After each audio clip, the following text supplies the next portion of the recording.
Economía Hoy, con Gerardo Corrales.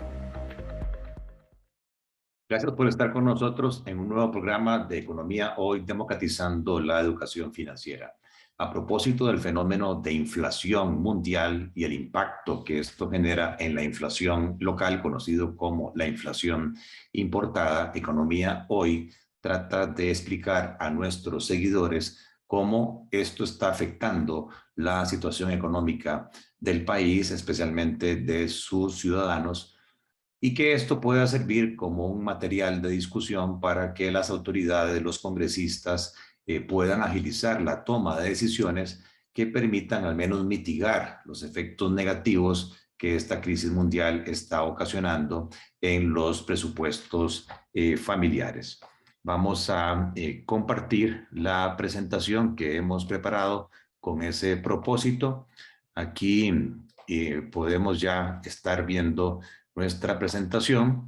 Esta inflación importada que el Fondo Monetario Internacional estima que va a causar durante este año 2022 un incremento de precios a nivel de los países desarrollados entre un 5 o 6% y a nivel de los países emergentes como el nuestro una inflación entre el 8 y el 9%, tiene a su vez una repercusión en las tasas de interés, aumentándolas por cuanto los bancos centrales del mundo están tratando de contener este incremento de precios, desestimulando el consumo, desestimulando la demanda agregada.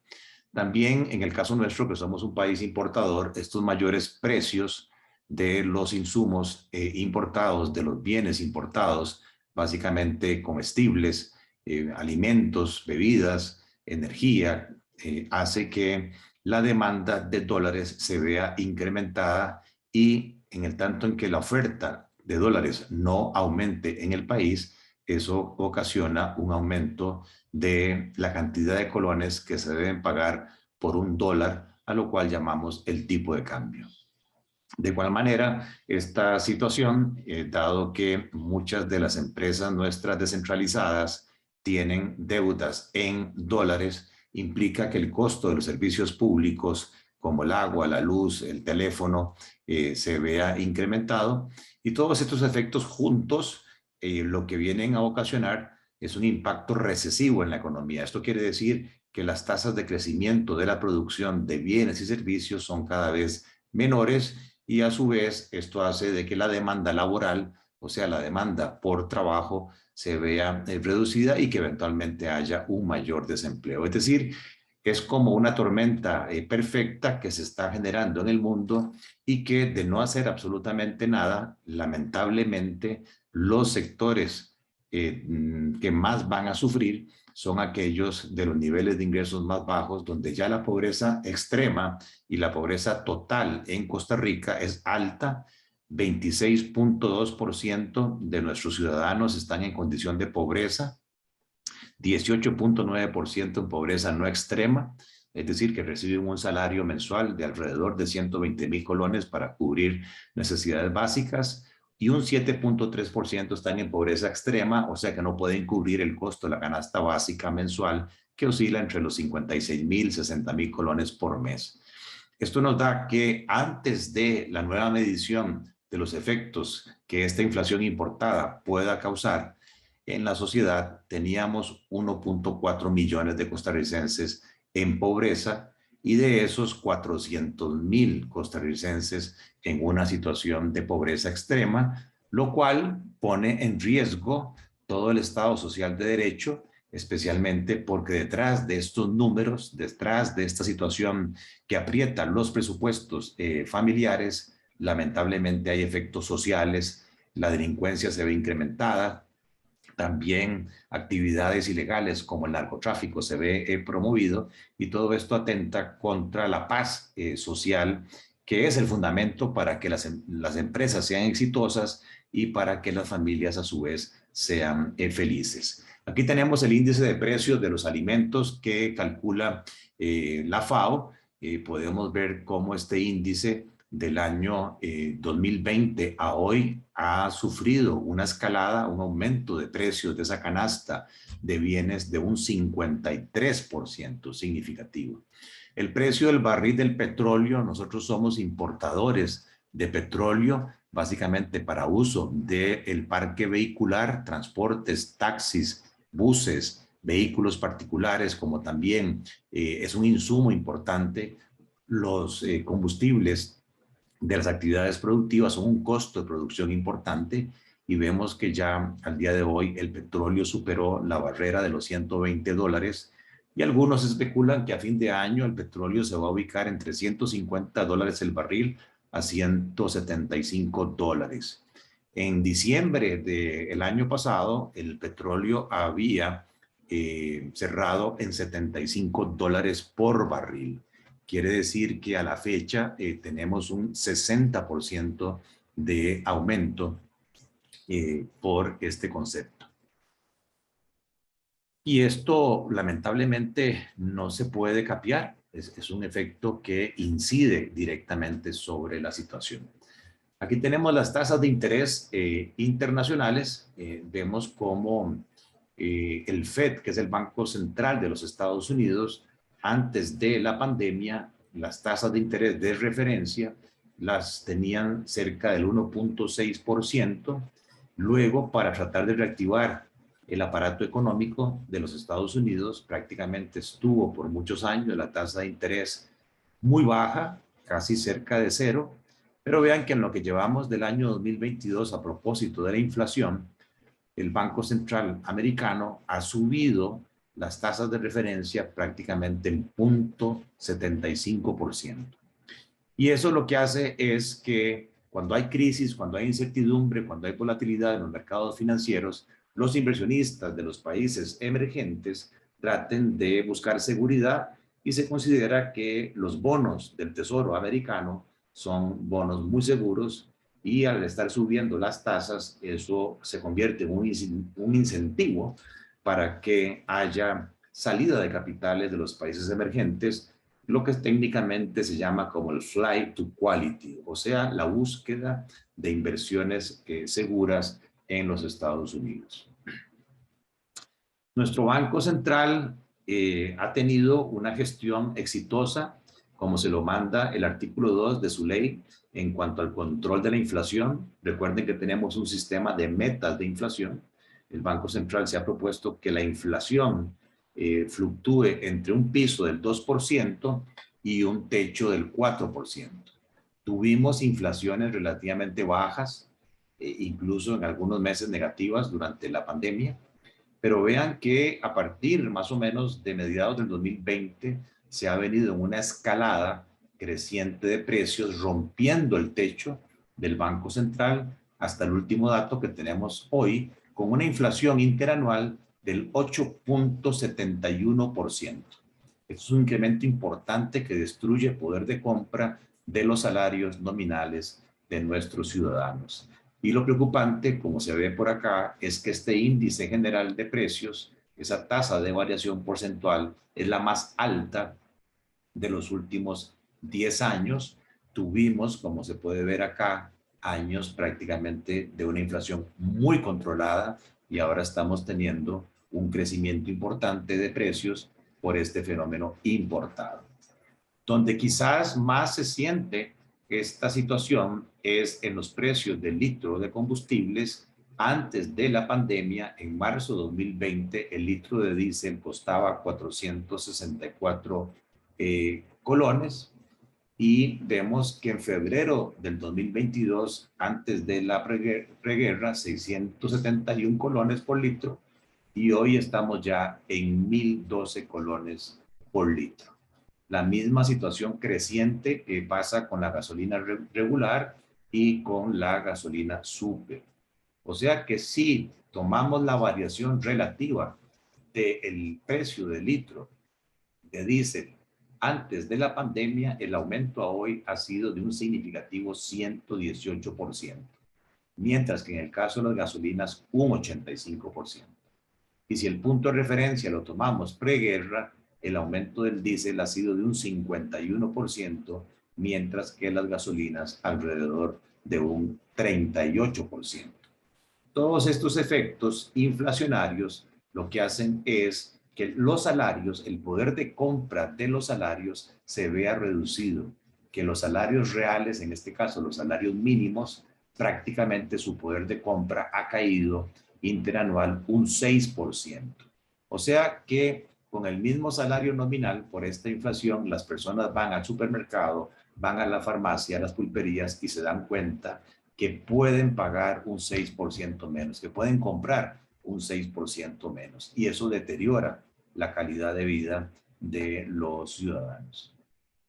A su vez, ya como parte de la política monetaria, nuestro Banco Central, siguiendo un poco la misma línea del FED, mantuvo las tasas de interés de política monetaria, es decir, las tasas a las cuales el Banco Central está dispuesto a prestarle a los bancos comerciales prácticamente fija, y a partir de diciembre de este año, nuestra tasa de interés de política monetaria ha subido significativamente, casi en la misma proporción que suben los precios.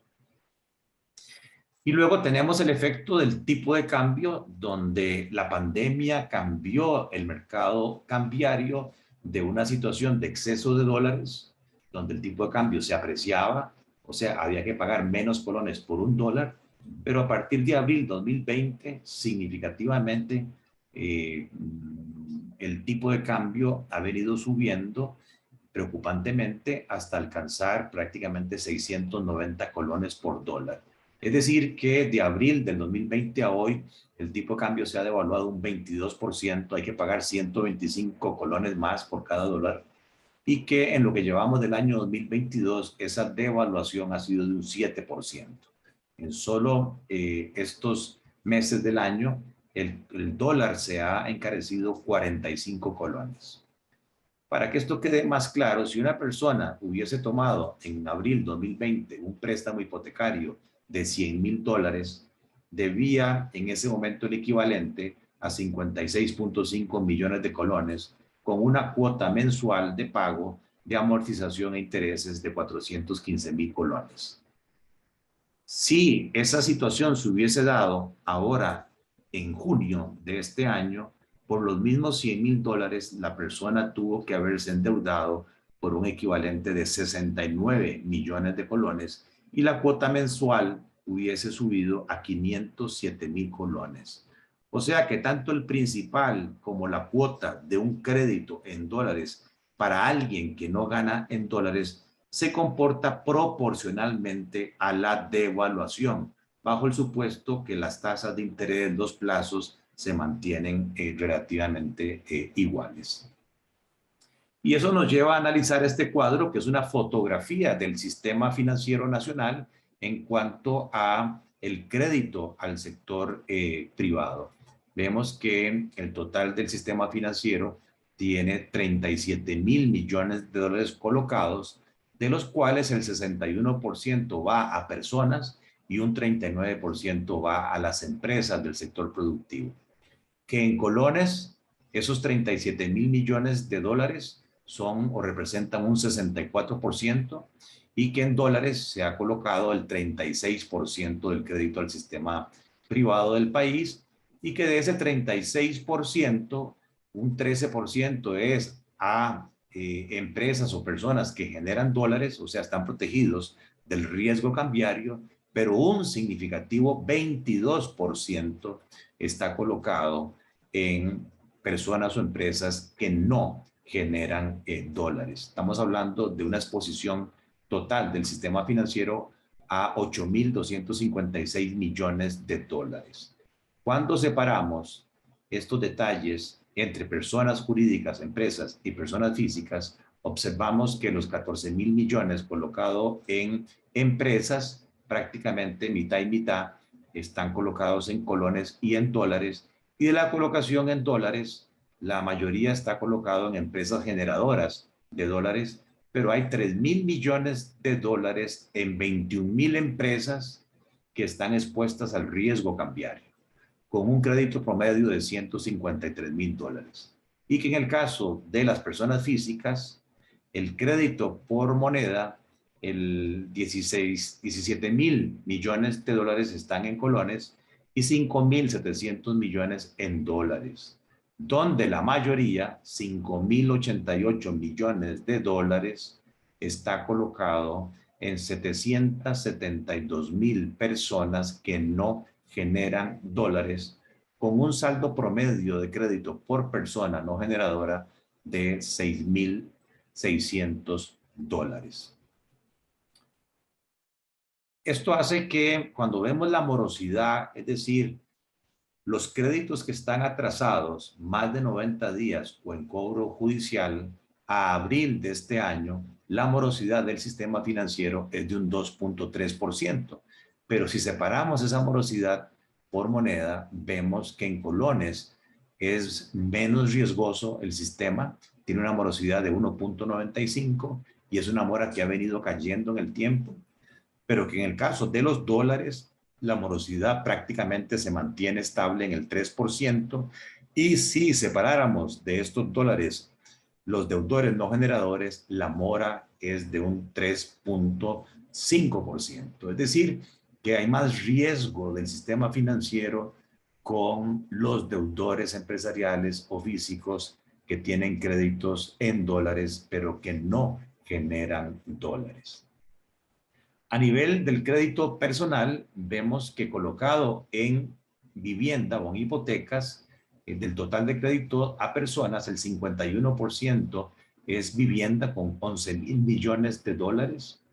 Le siguen los créditos de consumo, donde tenemos 7,600 millones de dólares, es el 36% de los créditos colocados a personas. Y luego siguen las tarjetas de crédito, que prácticamente se mantienen estables en 1,700 millones de dólares, es el 8% de todos los créditos personales. Y finalmente los vehículos con 1,200 millones de dólares, créditos prendarios, 6% de lo colocado en personas.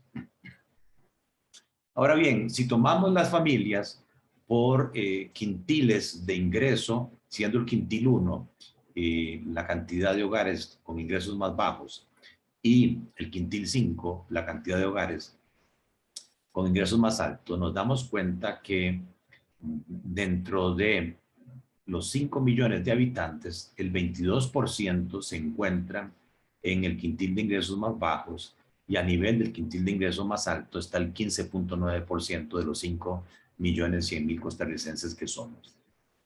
Cuando vemos el promedio de los gastos de consumo por persona, en el país el 23% se va en consumo de alimentos y bebidas, el 12% se dedica a gastos de alquiler de vivienda, servicios públicos como agua, electricidad, gas y otros. El transporte representa un 15,2%, son los rubros principales de gasto. Pero esta estructura de gasto es muy distinta si nos ubicamos en el quintil de ingresos más bajos, donde los alimentos y bebidas casi se llevan el 40% del consumo, alquileres, agua y servicios públicos 16% y transporte 10%. Es decir, que una persona que está ubicada en estos quintiles, prácticamente el 60% de su consumo está absorbido por esos tres rubros. Mientras que en el quintil de ingresos más altos, la importancia del consumo de alimentos baja a un 16%, la importancia de los gastos de vivienda y servicios públicos a un 10%, y sí, los gastos de transporte, porque se tiene más de un vehículo, son más importantes, casi un 20%. Pero aquí entonces esos tres rubros representan cerca del 45%. ¿Qué quiere decir esto? Bueno, que esta inflación que está haciendo subir el precio de los alimentos, que está haciendo subir el precio de los servicios públicos, que está haciendo subir el transporte, lamentablemente pega más duro en las familias, en las personas pertenecientes a los quintiles de ingresos más bajos. O sea que es una inflación que lo que causa es mayor desigualdad en la distribución de los ingresos del país. Y cuando comparamos los ingresos mensuales promedio por persona, vemos que impresionantemente en el quintil de ingresos más bajos hay prácticamente un ingreso promedio de 60,000 colones, mientras que en el quintil más alto 1,047,000 colones mensuales. Y lo que se gasta por persona en el quintil más bajo, incluyendo servicios de deuda, incluyendo impuestos, incluyendo rubros de consumo, son 102,000 colones, mientras que en el decil de ingresos altos 900,000 colones al mes. Eso hace que en los quintiles 1, 2 y 3, las familias que están en esa situación tienen desbalance financiero. O sea, sus gastos son mayores que sus ingresos. Por el contrario, en el quintil 4 y 5 por persona hay superávit. Estas personas tienen capacidad de ahorro. Y cuando vemos la cantidad de personas ubicada en cada quintil y sumamos, nos damos cuenta que en dificultades financieras está el 65% de la población costarricense, prácticamente más de 3 millones de personas. Mientras que en la condición cómoda, digamos superavitaria, hay aproximadamente 1.800.000 personas. Esto es preocupante y nos llama la atención, no para estar regalando el pescado, sino para pensar qué tenemos que hacer para que estos 3 millones de personas tengan oportunidades de emplearse para que generen ingresos y poder solventar sus presupuestos deficitarios. Esta se llama una curva de Lorentz. Tenemos la línea roja, que es considerada la línea de igualdad o equidad absoluta, donde en el eje horizontal tenemos el porcentaje de hogares acumulado y en el eje vertical el porcentaje de ingresos anuales del país. Si hubiese total equidad en la distribución del ingreso, el 20% de hogares más bajos recibiría el 20% de los ingresos. El 40% de los hogares más bajos, el 40% de los ingresos, y así iríamos hasta que el 80% de los hogares tendría el 80% de los ingresos. O sea, es una línea de 45 grados. Pero si ese fuese el caso de esa sociedad, aquí la pregunta es entonces, ¿para qué esforzarse? ¿Para qué ser diferente? Si al final voy a recibir la misma proporción, no importa el sacrificio que haga estudiando, trabajando, porque todo se distribuye por igual.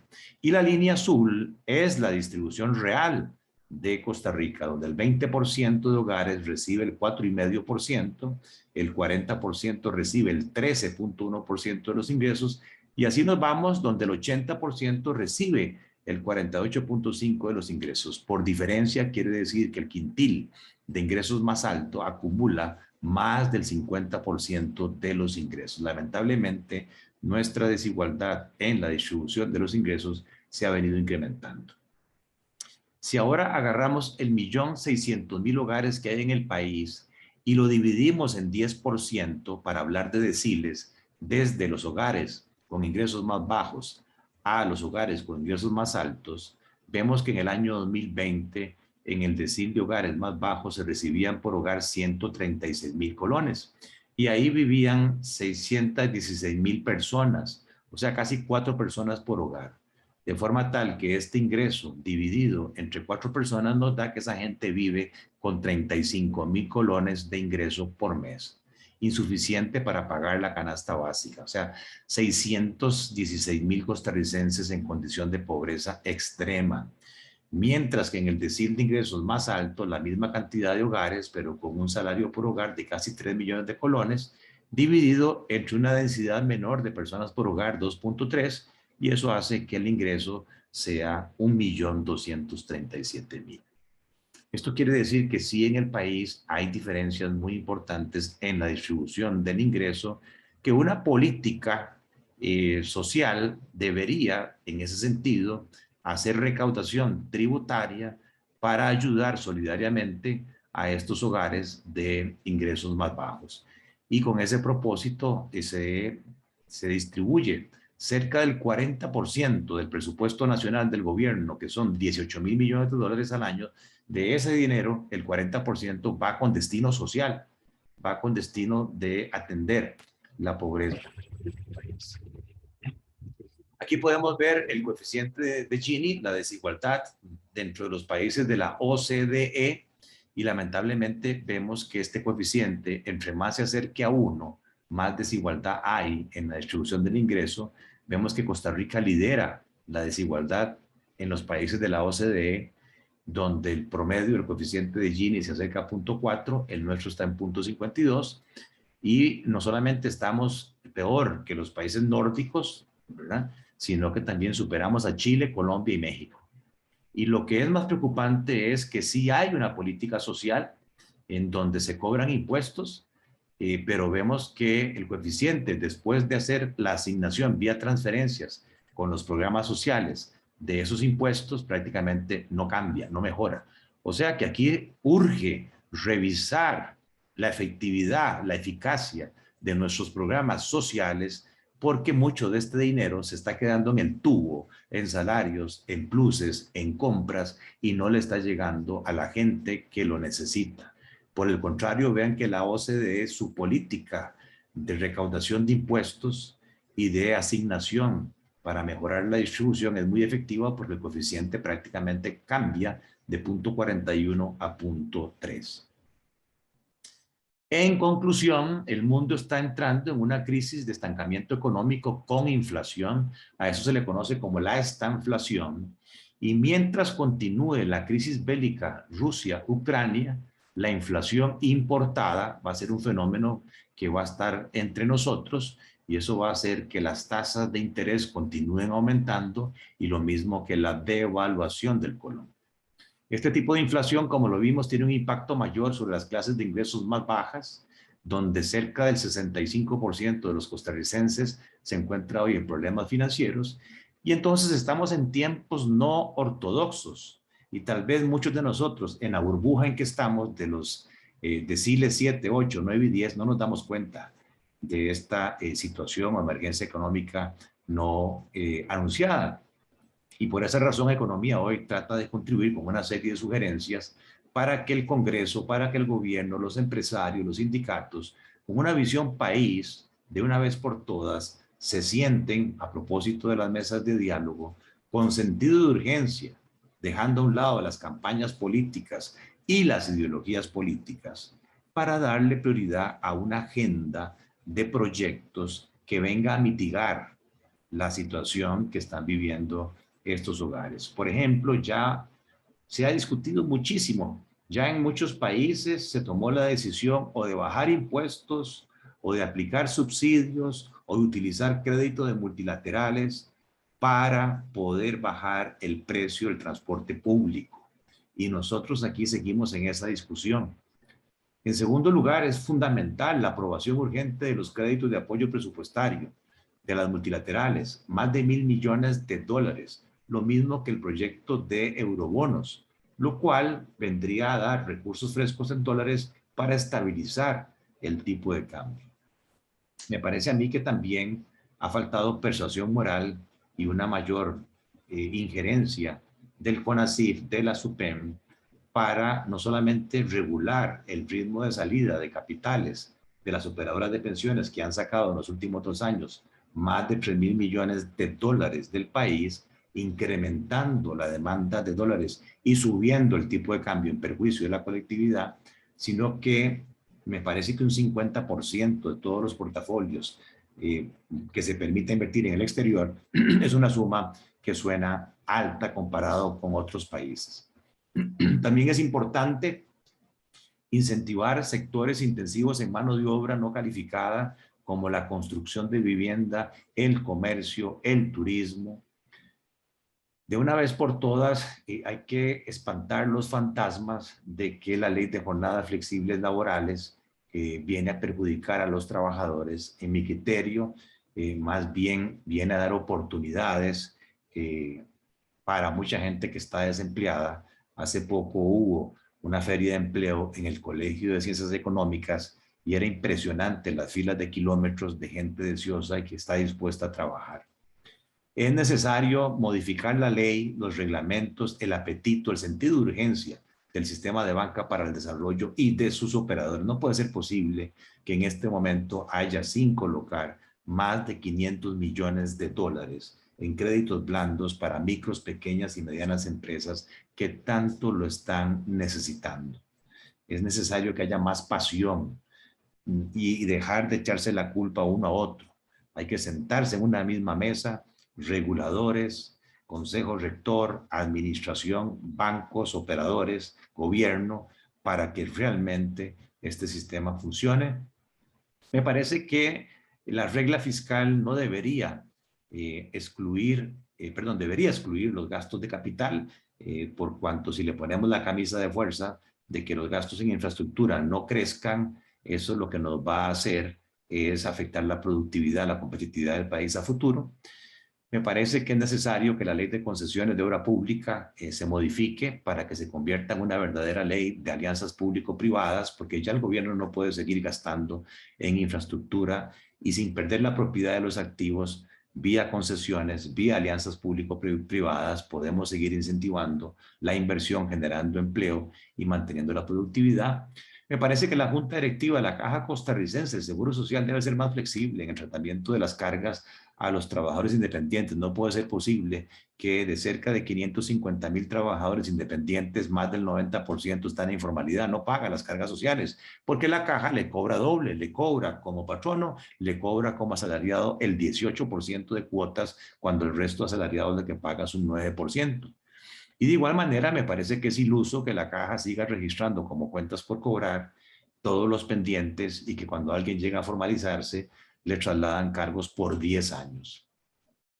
Me parece que el fondo de avales, que está hecho en el artículo 4 para empresas solventes, pero que tienen problemas de liquidez, jamás para rescatar bancos con fondos públicos, hay que reglamentarlo de una vez por todas. Pasan y pasan los meses, ahí ya está el dinero depositado, 300 millones de dólares del Banco Centroamericano, que a través de un esquema de pérdida esperada, podría multiplicarse esto en más de 3.500 millones de dólares, y con la condición que las empresas beneficiadas que sean solventes pero que tienen problemas de liquidez se comprometan a mantener el nivel de empleo, y esto podría tener un impacto de alivio en el flujo de caja para el 65% de las 30,000 empresas que están endeudadas hoy en el sistema financiero, que representa cerca del 25% del crédito al sector empresarial.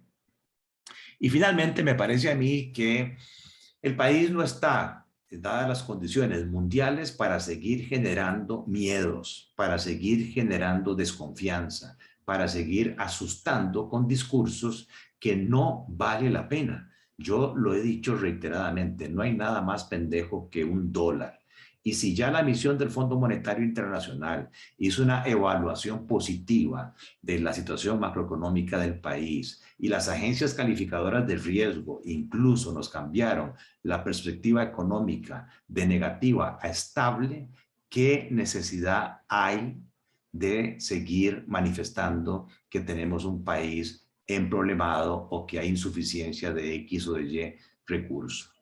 Me parece que en ese sentido el mensaje de madurez, el mensaje de confianza, el mensaje de tranquilidad en un nuevo gobierno se hace necesario. Y si eso es así y se logra sentar en una misma mesa a la oposición, a los empresarios, a los sindicatos, Costa Rica tiene una gran oportunidad dentro de lo que es la reactivación turística, dentro de lo que es el nearshoring, reubicación de inversiones americanas que están en el Asia, en Rusia, Asia, países más cercanos, y eso nos da a nosotros una ventaja competitiva. Espero que con esto Economía Hoy haya contribuido a una discusión sobre la urgencia de medidas que vengan a mitigar el impacto destructor y de mayor inequidad en la distribución de los ingresos para los sectores más bajos de la población. Gracias por estar con nosotros en un nuevo programa de Economía Hoy, democratizando la educación financiera. Economía Hoy, democratizando la educación financiera.